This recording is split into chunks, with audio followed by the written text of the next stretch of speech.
The subcommittee will come to order. Members present will be permitted to submit written statements to be included in the official hearing record. Without objection, the hearing record will remain open for 5 calendar days to allow statements, questions, and extraneous material for the record subject to length limitations and the rules. I'm excited to be here today because we meet today to discuss South Asia nations of the Indian Ocean region, a group of states that are small in number but more and more consequential on the world stage.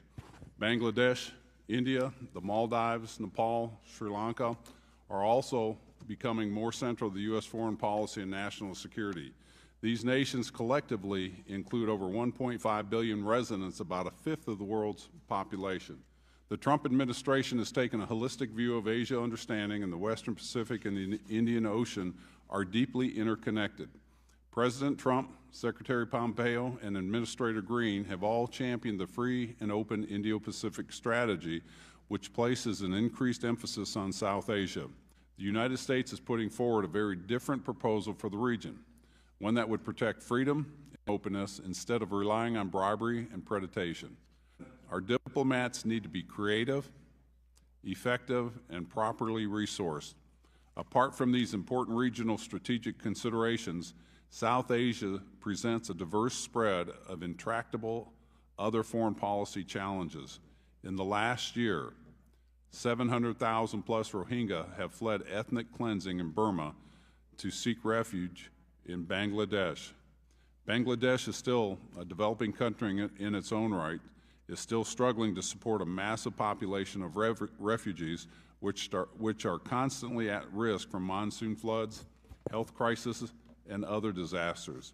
The stories have faded from international headlines since the explosion of violence from Burma's Tatamada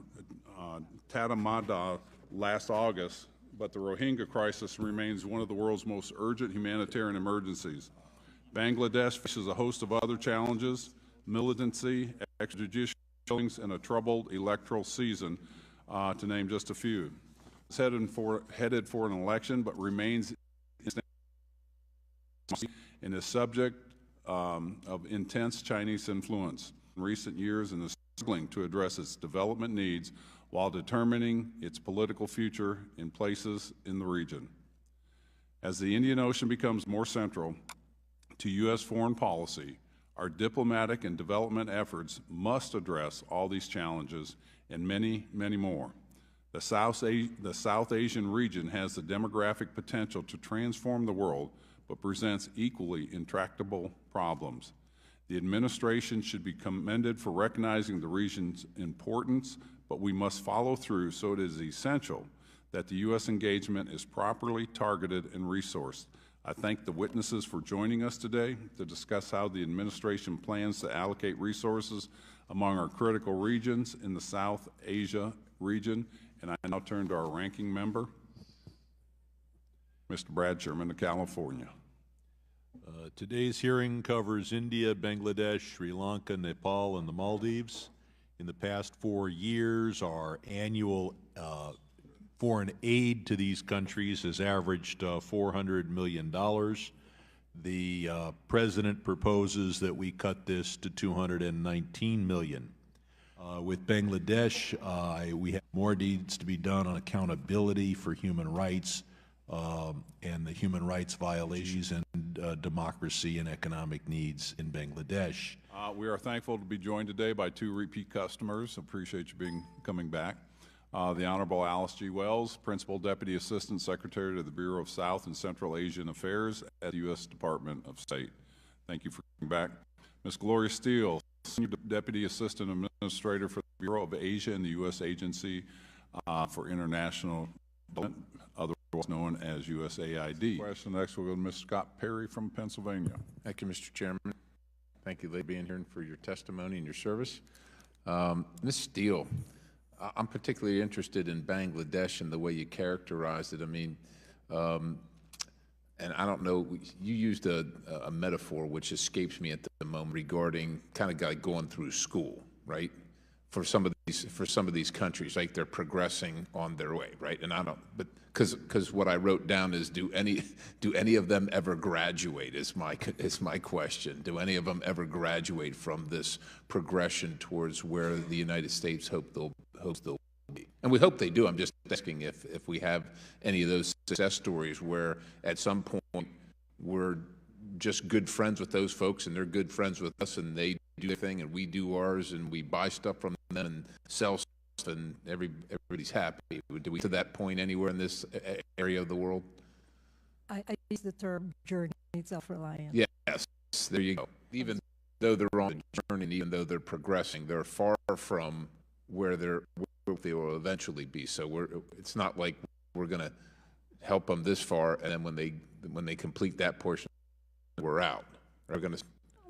Bangladesh itself has made tremendous progress, but it is far from being a higher income, higher middle income country. Just to know that. Let me ask you a little more about Bangladesh. You mentioned health security, and I think civil society or institutional capacity in that context.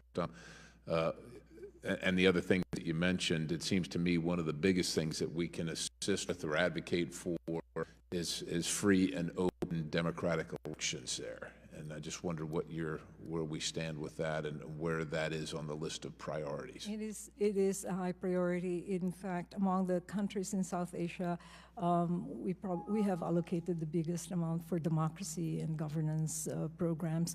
We're working with civil society, youth groups, and various groups that, in order to make sure that the voice of the people are heard in the coming elections. We're working to make sure that the elections are going to be free, open, and transparent.